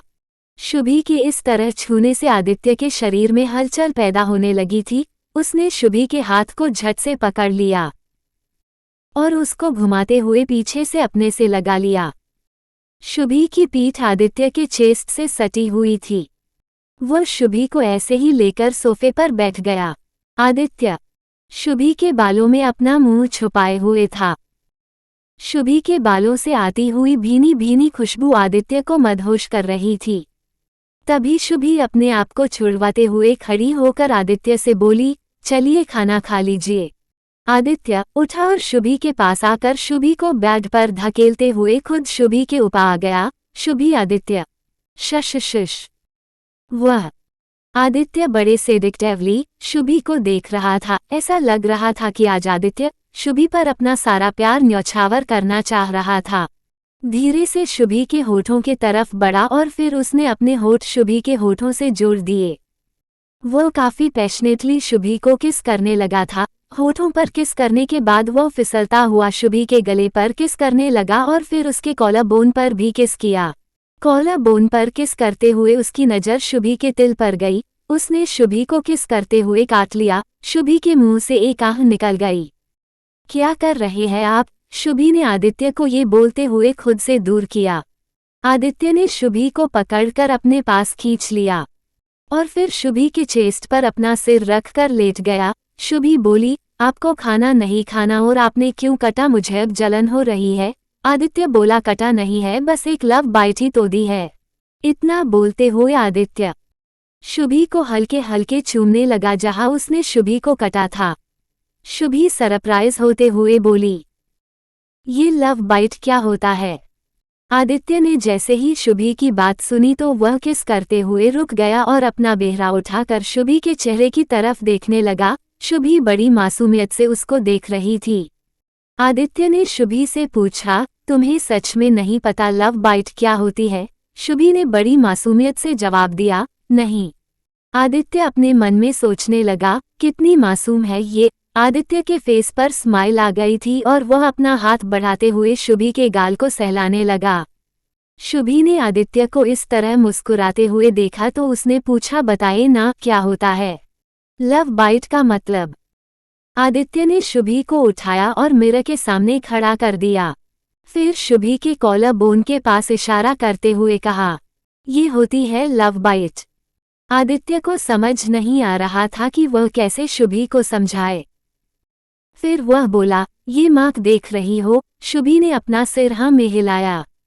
हाँ, तो ये मेरे प्यार की निशानी है जो मैंने तुम्हें प्यार करते वक्त दी है। ये मार्क बताता है कि तुम सिर्फ मेरी हो, मेरी बीवी। आदित्य ने शुभी को पीछे से अपनी बाहों में भर लिया और झुककर शुभी के गाल पर किस कर लिया। शुभी आदित्य की बात सुनकर बोली, पर इससे तो मुझे दर्द होने लगा। और ये निशान, ये क्या किया? अब ये निशान कैसे मिटेगा? आदित्य मुस्कुराते हुए बोला, अभी तो मैंने कुछ किया भी नहीं है, कुछ करूंगा तो पता नहीं क्या करोगी तब। शुभी आदित्य को मिरर में देखते हुए बोली, क्या कहा आपने? वह बोला, कुछ नहीं, निशान चला जाएगा। शुभी कुछ बोलने ही वाली थी कि आदित्य ने उसके मुंह पर हाथ रखकर उसका मुंह बंद करते हुए कहा, तुम बहुत बोलती हो। आदित्य ने शुभी को अपनी बाहों में उठाया और बेड की तरफ बढ़ने लगा। शुभी आदित्य को रोकते हुए बोली, खाना तो खा लीजिए आप। आदित्य ने शुभी को बेड पर लिटाया और खुद अपनी साइड आकर लेट गया। फिर बोला, मेरा मन नहीं है अभी खाने का। शुभी आदित्य के पास से उठकर बैठ गई और बोली, मेरा दुपट्टा कहाँ है? बाथरूम में, आदित्य ने कहा। शुभी उठकर बाथरूम में गई और थोड़ी देर बाद अपना दुपट्टा ठीक से डालते हुए बाहर आई और बोली, मैं अभी आती हूँ। कहाँ जा रही हो? आदित्य ने उठकर शुभी से पूछा। दादी बुला रही थी, बस 5 मिनट में आ जाऊंगी। इतना बोलते हुए वह जल्दी से रूम से बाहर निकल गई। आदित्य वापस से बेड पर लेट गया। आदित्य की नज़र शुभी के फोन पर पड़ी। उसने उसका फोन उठाया और उसे यूज करने लगा, पर फोन न खुल नहीं पाया क्योंकि उसमें पासवर्ड लगा हुआ था। उसने काफी ट्राई किया पर फिर भी फोन नहीं ओपन हुआ। वह उठकर क्लोजेट रूम में गया और टी शर्ट पहनकर वापस बेड पर बैठकर शुभी का वेट करने लगा। इधर शुभी किचन में आई और आदित्य के लिए खाने की थाली लगाने लगी। उसने देखा कि सब्जी तो गरम की हुई रखी हुई थी, पर रोटियां नहीं थी, तो वह जल्दी से रोटियां बनाने लगी। पीछे से अनीता जी आ गई। उन्होंने शुभी से पूछा, क्या हुआ? शुभी पलटकर देखती है। किचन के दरवाजे पर अनीता जी खड़े हुई थी। वह बोली, कुछ नहीं दादी, मैं इनके लिए रोटियां बना रही हूँ। ये तो खाना खाने के लिए मना कर रहे हैं, पर फिर भी मैं सोच रही हूँ कि थोड़ा सा ले जाती हूँ, शायद खा ले। हाँ, ले जाओ, अनीता जी शुभी के पास आते हुए बोली। उन्हें ये देखकर खुशी हुई कि शुभी को आदित्य की फिक्र है। अनीता जी की नज़र शुभी के गले के पास गई। शुभी का दुपट्टा काम करते हुए थोड़ा खिसक कर नीचे आ गया था। शुभी के गले के पास निशान देखकर अनीता जी अपने मन में सोचने लगी, ये लड़का पता नहीं मेरी बच्ची के साथ जेंटली पेश आता है या नहीं। बिल्कुल अपने बाप पर गया है। वो भी मेरी अदिति को कितना परेशान करता था। अनीता जी ये सब सोचते हुए मुस्कुरा रही थी। शुभी का काम भी खत्म हो गया था। उसने अनीता जी को ऐसे मुस्कुराते हुए खड़े देखा तो पूछ लिया, क्या हुआ दादी? अनीता जी होश में आई और बोली, कुछ नहीं, तुम जाओ। हाँ। शुभी इतना बोलते हुए चली गई। अनीता जी भी अपने रूम की तरफ बढ़ गई। अनीता जी रूम में आई तो देखा कि संजीव जी बेड पर बैठकर किताब पढ़ रहे थे। वो उनके पास बैठते हुए बोली, अब बस बंद कीजिए बुक पढ़ना और सो जाइए। संजीव जी मुस्कुराते हुए बोले, हम तब से तुम्हारा ही इंतजार कर रहे थे। इधर शुभी रूम में खाना लेकर पहुंच गई। आदित्य ने शुभी के हाथ में खाने की ट्रे देखी तो वह उठकर बैठ गया और बोला, मैंने कहा था ना तुमसे अभी भूख नहीं है मुझे, तो तुम क्यों खाना लेकर आई। शुभी ने खाने की ट्रे को वहीं दो सोफा के सेंटर में रखी टेबल पर रख दिया और फिर आदित्य के पास आकर उसका हाथ पकड़कर उसे उठाते हुए बोली, बस थोड़ा सा खा लीजिए प्लीज, प्लीज ना। शुभी ने अपना क्यूट सा पप्पी फेस बनाते हुए कहा। आदित्य उठकर शुभी के हाथ को पकड़कर उसे साथ ले जाकर वही सोफे पर बैठ गया और उसने पहला बाइट अपने हाथ में लिया, शुभी की तरफ बढ़ा दिया। शुभी ने अपना सिर ना में हिलाते हुए कहा, मैं खाना खा चुकी हूँ, आप खाइए ना। आदित्य ने शुभी से कहा, हाँ तो एक बाइट तो खा ही सकती हो ना। इतना बोलते हुए उसने खाना शुभी के मुंह के पास लाया। शुभी ने भी अपना मुंह खोल खाना खा लिया। आदित्य ने फिर खुद खाना शुरू कर दिया। शुभी अभी भी आदित्य को देख रही थी। आदित्य का इस तरह उसकी केयर करना उसे बहुत अच्छा लगने लगा था। आदित्य का खाना खत्म हुआ तब उसने शुभी को नोटिस किया। शुभी बस एकटक उसे देखे जा रही थी। उसने अपना हाथ शुभी के सामने हिलाया। शुभी अपने ख्यालों की दुनिया से निकल आई। आदित्य ने उससे पूछा, क्या हुआ। कुछ नहीं, मैं ये किचन में रख कर आती हूँ। शुभी जल्दी से उठकर चली गई। शुभी रूम में वापस आई तो देखा कि रूम की लाइट्स ऑफ थी, बस नाइट बल्ब ऑन था। आदित्य भी बेड पर अपनी साइड लेटा हुआ था। शुभी चुपचाप धीरे से दरवाजा बंद करके अपनी साइड में आकर लेट जाती है। शुभी के लेटते ही आदित्य उसे पीछे से अपनी बाहों में समेट लेता है। शुभी अपना सिर पलटकर देखती है तो उसकी नाक आदित्य की नाक को छू लेती है। शुभी ने जल्दी से अपना फेस वापस घुमा लिया। आज लगभग 14 से 15 दिन बाद आदित्य शुभी को इस तरह अपनी बाहों में लेकर सो रहा था। आदित्य ने हल्के से शुभी के शोल्डर पर किस किया। आदित्य का इतना करीब होना शुभी को भी अच्छा लग रहा था। आदित्य शुभी के गले पर किस करते हुए वह शुभी को अब गाल पर किस करने लगा था। उसने अपना एक हाथ शुभी की कुर्ती में डालते हुए उसके पेट को सहलाना शुरू कर दिया। आदित्य की छुअन से शुभी के शरीर में सिहरन दौड़ गई। उसने जल्दी से आदित्य का हाथ पकड़ लिया और आदित्य की तरफ पलट गई। आदित्य ने देखा शुभी का चेहरा शर्म से लाल पड़ चुका था। इस वक्त शुभी बहुत ही प्यारी लग रही थी। आदित्य तो उसे खा जाने वाली नजरों से देख रहा था।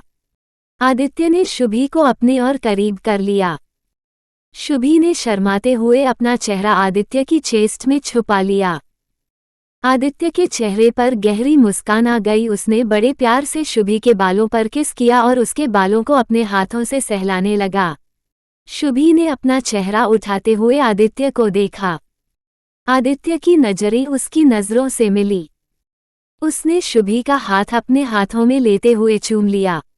उसकी नज़र शुभी के हाथों में पहनी हुई कांच की चूड़ियों पर गई। वह शुभी के हाथों को अपने हाथों में थामे हुए बोला, तुमने फिर से कांच की चूड़ियां पहन ली।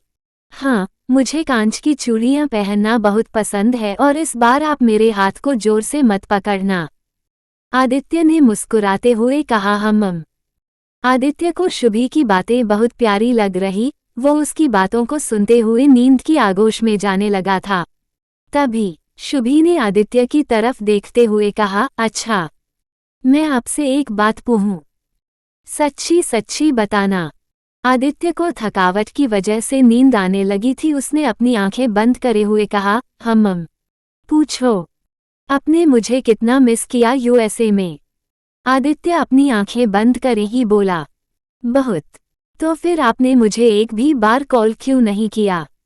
मैंने ही किया था, आपको याद है ना। और आप तो ये भी भूल गए कि मैंने आपसे क्या कहा था कि आपको मेरी एक विश पूरी करनी पड़ेगी, उसके बाद ही मैं आपको माफ करूंगी। आदित्य ने शुभी की बात का जवाब देते हुए कहा, हाँ तो तुम मुझे कल बताना अपनी विश, ठीक है।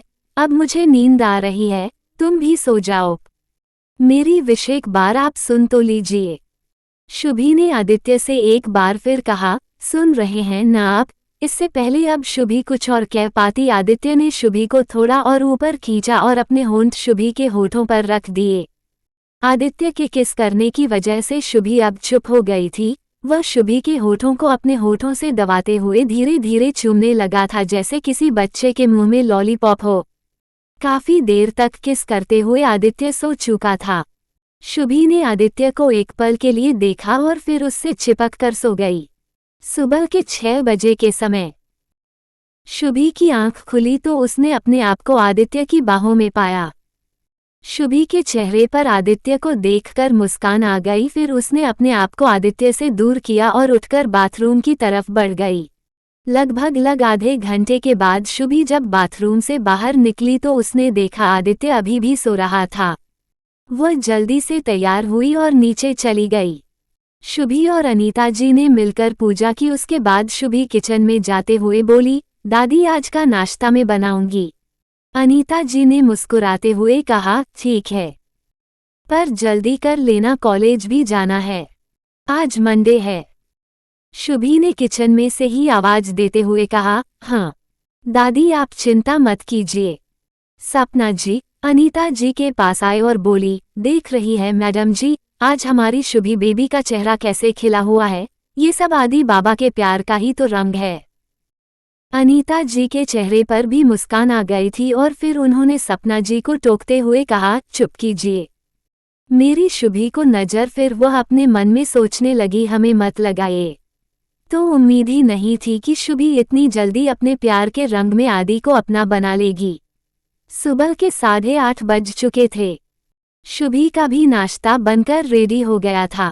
उसने अनीता जी से कहा, दादी दादू कहाँ है, उनको बुला लीजिए, नाश्ता रेडी है। अनीता जी जो लिविंग रूम में बैठकर न्यूज़पेपर पढ़ रही थी, उन्होंने शुभी की तरफ देखा और उठते हुए बोली, हाँ बुला कर ला रही हूँ, तुम आदि को बुला लाओ। शुभी ने अपना सिर हिलाया और फिर सीढ़ियों से होकर अपने रूम की तरफ बढ़ गई।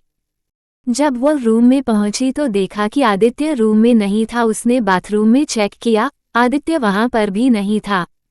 वह सोचने लगी, पता नहीं कहाँ चले गए। तभी रूम का डोर ओपन हुआ और आदित्य अंदर आया। पसीने की वजह से आदित्य की पूरी बॉडी भीगी हुई थी। इस वजह से उसकी बॉडी बहुत साइन कर रही थी। वह इस वक्त जिम से आया था और काफी हॉट लग रहा था। शुभी हल्का सा अपना मुंह खोले हुए उसको एक पल के लिए देखते ही रह गई।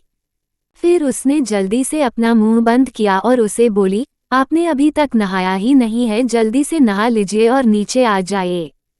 आदित्य चुप होकर शुभी को देख रहा था। वह शुभी की तरफ बढ़ते हुए आने लगा। शुभी आदित्य को अपनी तरफ बढ़ता हुआ देख अपने कदमों से पीछे जाने लगी थी। फिर वह रुकी और आदित्य को धक्का देते हुए जल्दी से रूम के बाहर निकल गई। आदित्य स्माइल करते हुए बाथरूम की तरफ बढ़ गया। शुभी नीचे डाइनिंग एरिया में वापस आई तो देखा मायरा डाइनिंग टेबल पर नाश्ता लगा रही थी। अनीता जी और संजीव जी भी आ गए थे। संजीव जी बोले, अरे वाह, आज तो बहुत अच्छी खुशबू आ रही है, क्या बनाया है नाश्ते में। शुभी मुस्कुराते हुए बोली, नाश्ते में आलू के पराठे बने हैं, पर आप खुश मत होना, आपको नहीं मिलेंगे। संजीव जी शुभी से बोले, पर ऐसा क्यों? क्योंकि आलू के पराठे आपकी सेहत के लिए ठीक नहीं है, आपको ज्यादा तला हुआ खाना मना है। मैंने आपके लिए अलग से नाश्ता बनाया है। संजीव जी शुभी से रूठते हुए बोले, पर ये तो बहुत गलत बात है भाई, कम से कम एक तो हमें मिलना चाहिए।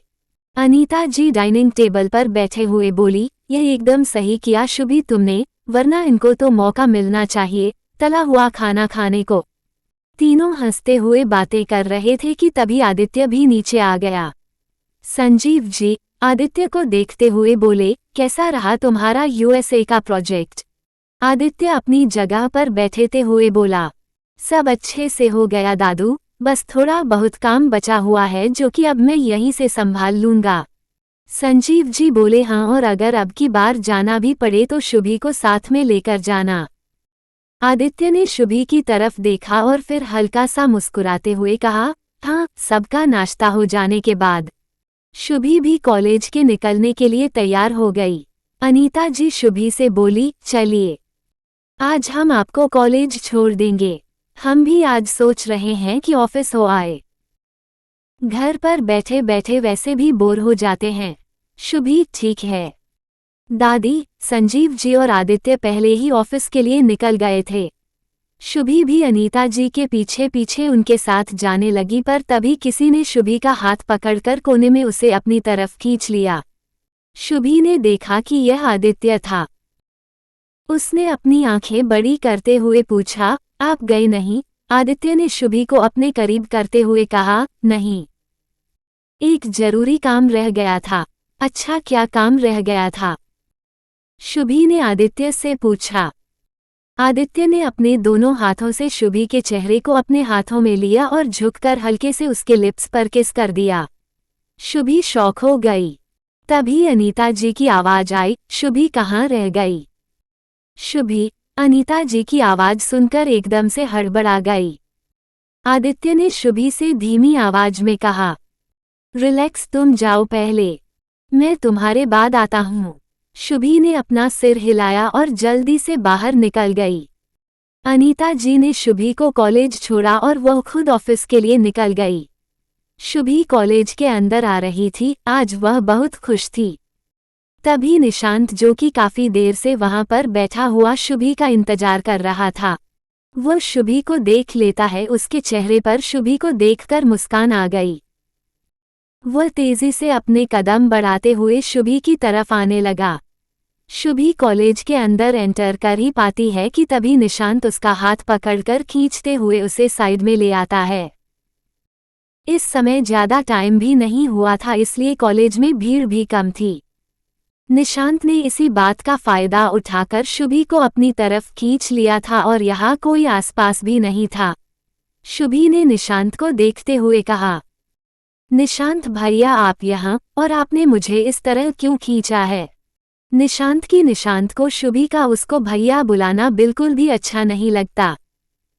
उसे शुभी पर बहुत गुस्सा आने लगता है और वो गुस्से में शुभी का मुंह अपने हाथों से पकड़ लेता है और दबाते हुए बोला, किसने बोला कि मैं तुम्हारा भाई हूँ? मैंने कहा तुमसे कि मुझे भैया बुलाओ। पकड़ से शुभी के मुंह में दर्द होने लगा था। वो कुछ कहना चाहती थी पर कुछ कह नहीं पा रही थी। निशांत थोड़ा उसके और करीब आते हुए उसके कान में बोला, मैं तुम्हारा भाई नहीं हूँ, समझी तुम ये बात? शुभी के मुंह से एक आह निकल गई क्योंकि निशांत उसके करीब आते हुए उसके पैर पर चढ़ गया।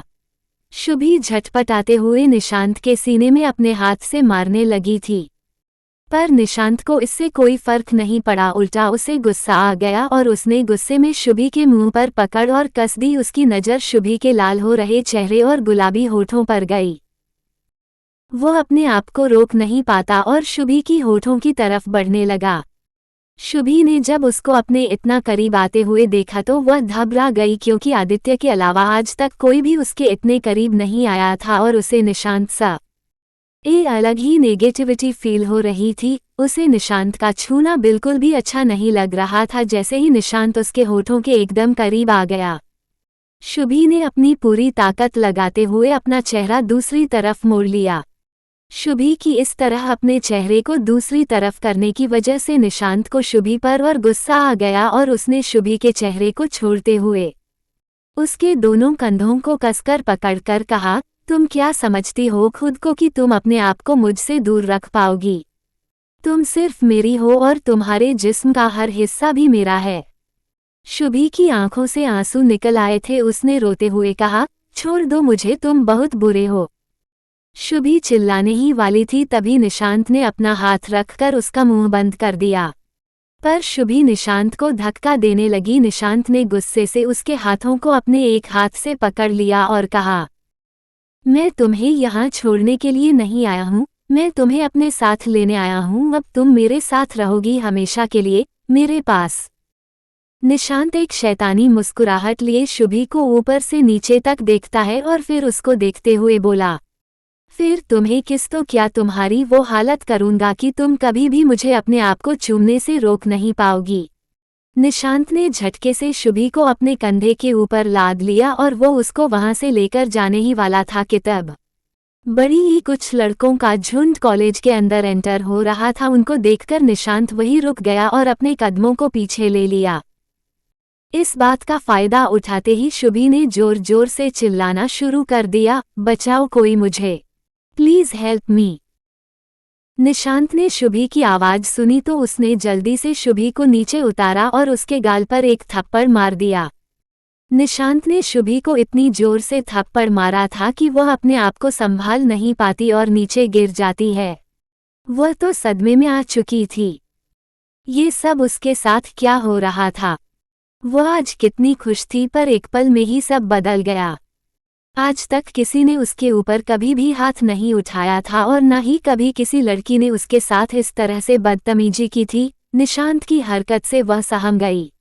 इधर उन लड़कों के पास शुभी की आवाज पहुंच गई थी और वह निशांत और शुभी के पास ही आने लगे थे। निशांत उन लड़कों को अपने पास आता देख काफी घबरा गया था। निशांत समझ चुका था कि वो अब शुभांगी को अपने साथ नहीं लेकर जा सकता। उसके आदमी और उसका ड्राइवर भी उसकी कार के साथ कॉलेज के गेट से दूर खड़े थे। वहां तक शुभांगी को ले जाना इम्पॉसिबल था।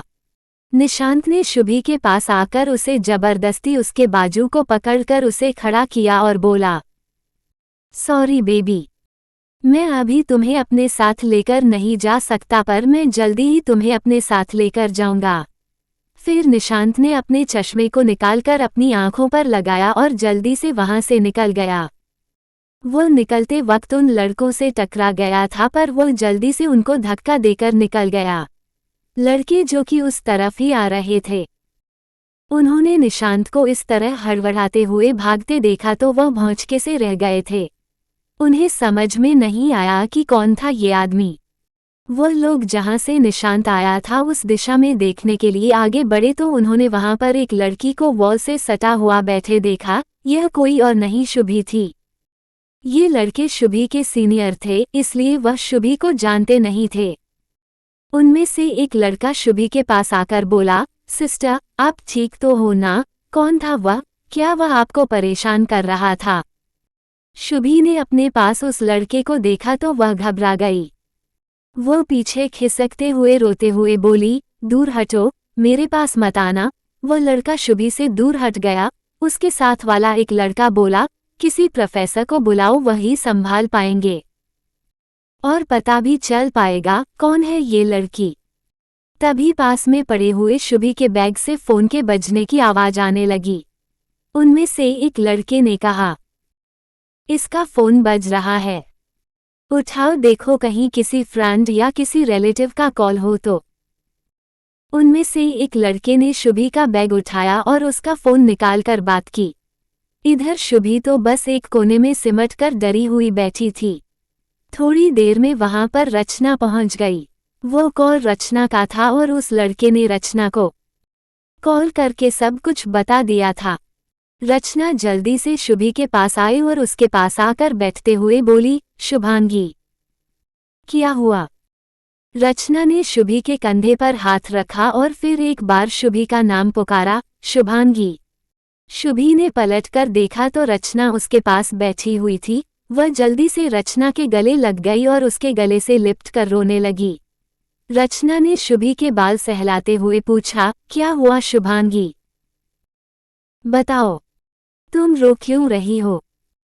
क्या हुआ मुझे? रचना ने वहां खड़े लड़कों से पूछा। आप उनमें लोगों को कुछ पता है क्या? क्या हुआ है? से एक लड़के ने कहा, नहीं, हम लोगों को कुछ नहीं पता। हम लोग जब यहाँ से निकल रहे थे तो हमें बस चिल्लाने की आवाज सुनाई दी। उन लड़कों ने रचना को सब कुछ बताया, जितना उन लोगों को पता था। रचना ने उन लड़कों को थैंक यू बोला और फिर शुभी को संभाल कर वहां से उठाकर कॉलेज गेट के बाहर ले जाने लगी। तभी वहां से खुशी कॉलेज के अंदर आ रही थी। उसने शुभी को इस हालत में देखा तो वह जल्दी से शुभी के पास आकर रचना से बोली, क्या हुआ और ये शुभांगी रो क्यों रही है? रचना ने जवाब दिया, मुझे ज्यादा कुछ नहीं पता मैम। और फिर जो भी कुछ रचना को उन लड़कों ने बताया वो सब रचना ने खुशी को बता दिया। फिर रचना बोली, ये तो कुछ बोल नहीं रही है, बस रोए जा रही है। कॉलेज में आते जाते लोग शुभी को देखने लगे थे। खुशी ने जल्दी से शुभी को गले लगाया और रचना से बोली, चलो मेरे ऑफिस में ले चलो इसे। खुशी शुभी को अपने ऑफिस में ले गई। चेयर पर बिठाते हुए वह शुभी के पास खड़े हुए बोली, क्या हुआ शुभांगी, मुझे बताओ। शुभी ने अपने आंसू भरी आंखों से खुशी को देखा और बोली, मुझे घर जाना, मुझे दादी के पास जाना है। जब शुभी ने अपना फेस उठाकर खुशी से बात की तब खुशी ने शुभी का चेहरा नोटिस किया। शुभी का एक गाल हल्का सा सूज गया था। खुशी ने शुभी से पूछा, शुभांगी तुम मुझे बताओगी कि कौन था वह आदमी और तुम्हारे फेस पर यह स्वेलिंग कैसे आई? वो शुभी रोते हुए बोली, भाभी वो निशांत बहुत बुरा है। इससे आगे कुछ नहीं बोल पाई और वह जोर जोर से रोने लगी। खुशी ने शुभी को गले लगाते हुए पूछा, तो क्या यहाँ पर निशांत आया था? उसने तुम्हारे साथ कोई बदतमीजी की क्या? शुभांगी मुझे बताओ, मैं छोड़ूंगी नहीं उसे। शुभी अब कुछ नहीं बोल रही थी। अचानक से खुशी का पैर शुभी के पैर को छू गया। इससे शुभी के मुंह से एक आह निकल पड़ी। खुशी ने जल्दी से अपना पैर हटाया और उसने शुभी से पूछा, क्या हुआ, तुम्हें पैर में चोट लगी है क्या? शुभी ने हाँ में सिर हिलाया। खुशी ने शुभी के फुटवेयर को निकाल कर देखा तो उसके पैर के अंगूठे का नाखून टूट गया था और उसमें से खून निकल रहा था। खुशी ने शुभी से पूछा, क्या ये भी निशांत ने किया? शुभी ने हाँ में सिर हिलाया और घबराते हुए बोली, मुझे घर जाना है, वो निशांत मुझे अपने साथ ले जाएगा। मुझे घर जाना है, मैं उसके साथ नहीं जाऊंगी। रचना वही शुभी के पास ही खड़ी थी। जब शुभी के फुटवियर को निकलते हुए उसने देखा तो उसकी नज़र शुभी के पैर पर पड़ गई। उसने शुभी को पैर में बिछिया पहने हुए देखा तो वह अपने मन में सोचने लगी, क्या शुभांगी शादीशुदा है? खुशी को शुभी की बातों से ठीक से कुछ भी समझ में नहीं आ रहा था। उसने शुभी से कहा, शुभांगी तुम मुझ पूरी बात बताओगी कि आखिरकार निशांत ने क्या कहा है तुमसे? क्या उसने तुम्हारे साथ कोई बदतमीजी की और ये तुम्हारे फेस पर जो स्वेलिंग है क्या उसी की वजह से है? क्या उसने तुम्हें मारा है? शुभी ने बस अपना हाँ में सिर हिलाया और रोते हुए बोली, मुझे घर जाना है। खुशी अपने मन में सोचने लगी, मैं इसको इस हालत में घर पर ले जाऊंगी तो दादी सौ सवाल करेगी, क्या करूं? थोड़ी देर चुप रहने के बाद खुशी ने अपने आप से कहा, पहले आदि भैया को बुला लेती हूँ। एक बार शुभी के पास आ जाएंगे तो शायद शुभी नॉर्मल हो जाए और सब कुछ ठीक से बता पाए। खुशी ने अपना फोन निकाला और आदित्य को फोन करने लगी। कई बार कॉल करने पर भी आदित्य ने फोन नहीं उठाया। समीर को फोन लगा दिया, समीर भी फोन नहीं उठा रहा। खुशी ने था पर उसने तीसरी बार में फोन उठा लिया। समीर ने लगभग खुशी पर चिल्लाते हुए कहा, तुम्हें बोला था ना मैंने कि इस टाइम पर कॉल मत करना, आज हमारी बहुत इम्पोर्टेंट मीटिंग है, फिर भी क्यों फ़ोन कर रही हो? फिर खुशी ने समीर से कहा, सैम कुछ बताना है। समीर इस वक्त मैं घर पर आऊँगा तब बता देना, इतनी भी क्या इम्पोर्टेंट बात है? इम्पोर्टेंट है सैम, निशांत ने शुभांगी के साथ जबरदस्ती करने की कोशिश की है। शुभांगी बहुत घबराई हुई है और कुछ बोल भी नहीं रही है, बस रोए जा रही है। समीर ने सुना तो वह शॉक हो गया था। उसने झुंझलाते हुए पूछा, ये वही निशांत है ना जो उस दिन पार्टी में आया था, निशा का भाई? हाँ यह वही है। अब मैं क्या करूं? शुभांगी को घर पर ले जाऊं? तुम एक बार आदि भैया से बात करके देखो, शायद वह यहाँ पर आकर शुभांगी को संभाल ले। अगर मैं ऐसे घर पर लेकर गई तो दादी परेशान हो जाएंगे। समीर तुम लोग कहाँ पर हो? कॉलेज में। समीर यह सब कहाँ पर हुआ? कॉलेज में। मैं अभी आई तो मुझे पता चला। समीर वह निशांत वहाँ कॉलेज में क्या कर रहा था और वह भाभी को कैसे जानता है? वो सब मैं तुम्हें बाद में बताऊंगी। पहले तुम आदि भैया को पूछ लो, क्या मैं शुभांगी को घर ले जाऊं?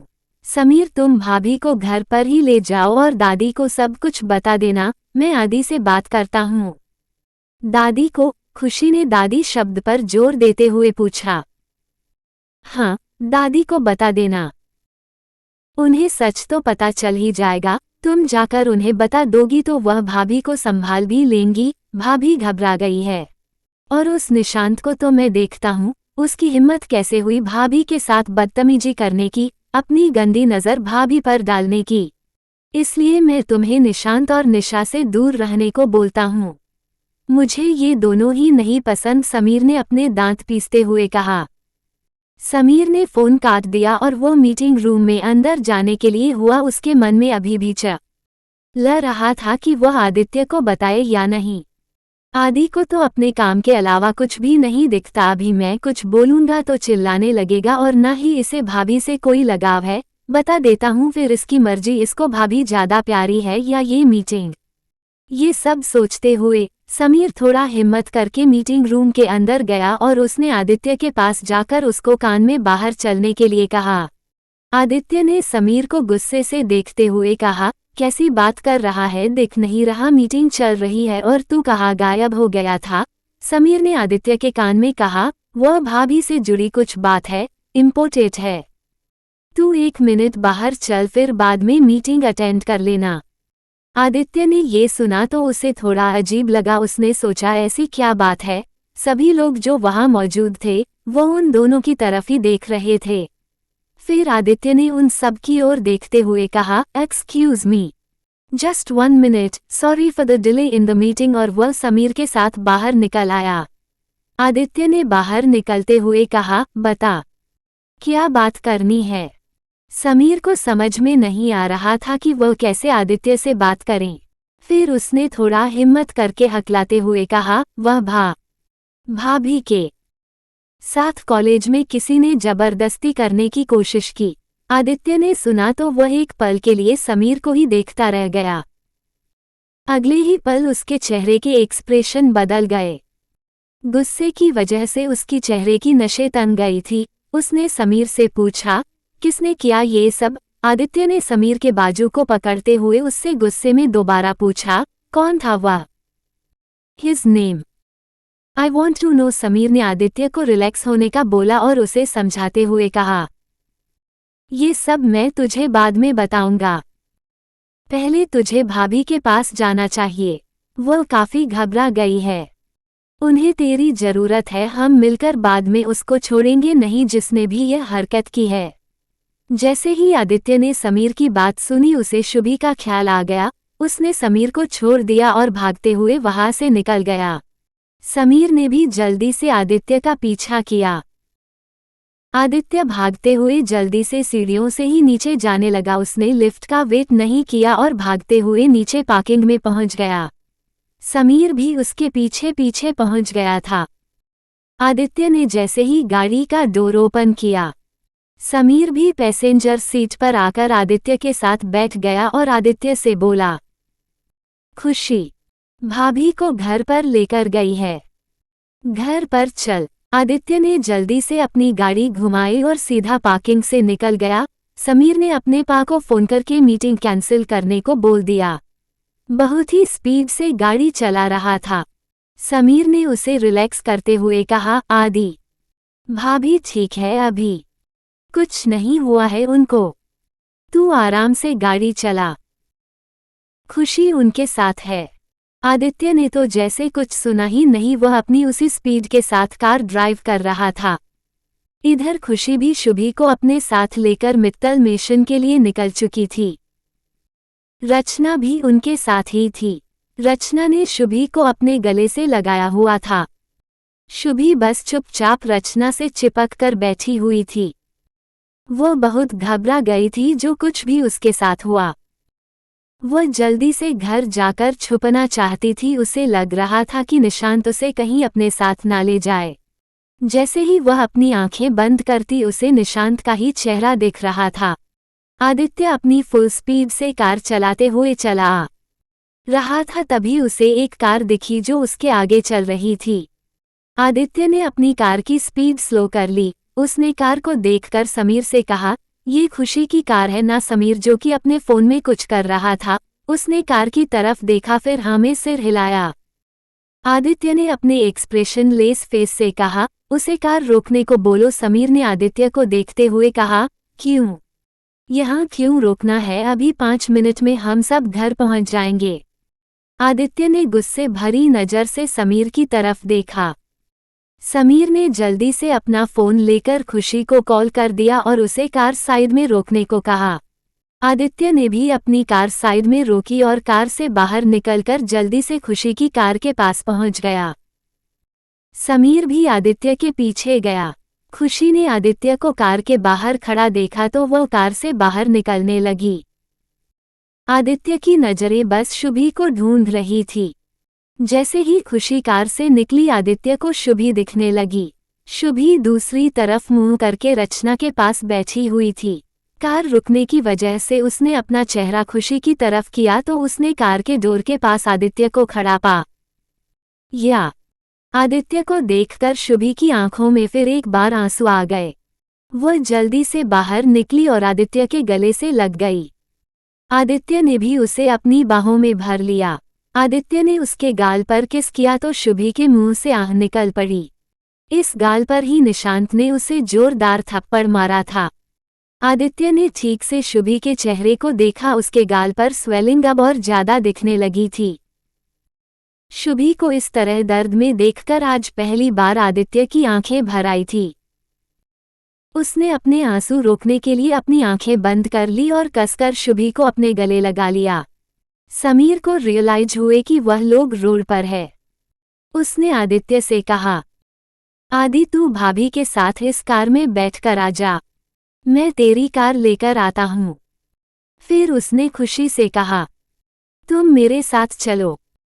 आदित्य ने समीर की बात मानते हुए शुभी को कार में बिठाया और खुद उसके साथ बैठ गया। समीर तो हैरान था इस नए आदित्य को देखकर।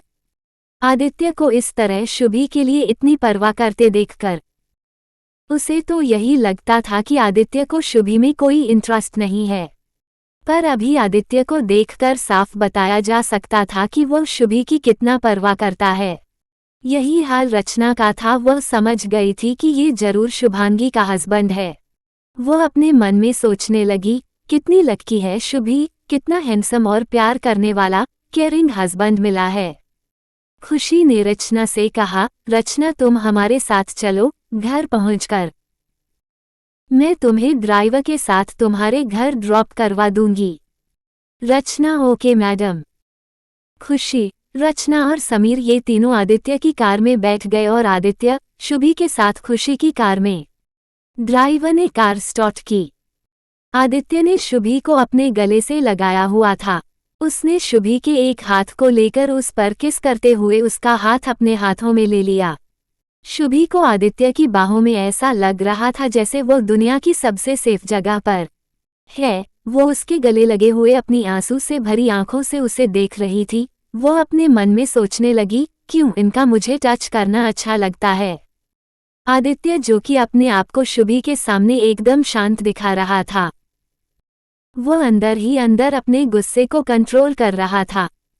उसने शुभी की तरफ देखा तो शुभी को अपनी तरफ देखते हुए पाया। आदित्य को अपनी तरफ देखते हुए शुभी ने कहा, आप मुझे कहीं छोड़कर तो नहीं जाएंगे ना, वरना वो मुझे ले जाएगा। मुझे उसके साथ नहीं जाना। आदित्य शुभी के बाल सहलाते हुए बोला, मैं तुम्हें कभी छोड़कर कहीं नहीं जाऊंगा, ना ही तुम्हें अपने से दूर जाने दूंगा। शुभी बच्चे की तरह रोते हुए अपने एक हाथ से आंसू पोंछते हुए आदित्य से शिकायत करने लगी, वो निशांत बहुत गंदा है। उसने मुझे बहुत जोर से थप्पड़ मारा और मुझे किस करने की भी कोशिश की। आप उसे सजा दीजिएगा। जैसे ही आदित्य ने शुभी की बात सुनी तो गुस्से से उसने अपनी मुट्ठी भींच ली। उसने शुभी से पूछा, क्या उसने तुम्हें किस किया? शुभी, नहीं, मैंने अपना चेहरा दूसरे साइड कर लिया था, तो वो मुझे किस नहीं कर पाया। आदित्य को बहुत गुस्सा आ रहा था। वो अपने मन में बोला, उसकी हिम्मत कैसे हुई तुम्हें छूने की? तुम सिर्फ मेरी हो और तुम्हें छूने का हक सिर्फ मुझे है। तुम्हें छूने की तुम्हारे करीब आने की जो गलती उसने की है उसकी सजा तो उसे भुगतनी पड़ेगी। आदित्य ने अपने आप को शांत किया और शुभी के बालों पर किस करते हुए उसने शुभी को और कसकर गले लगा लिया। आदित्य को तो यही लग रहा था कि निशांत कोई कॉलेज स्टूडेंट है, उसे अभी यह नहीं पता था कि यह निशात और कोई नहीं निशा का भाई है। अगर कहानी अच्छी लगे तो लाइक, कमेंट, सब्सक्राइब जरूर करना और चाहे तो मुझे इंस्टाग्राम पर फॉलो भी कर सकते हो। तो मिलते हैं अगले पाठ में।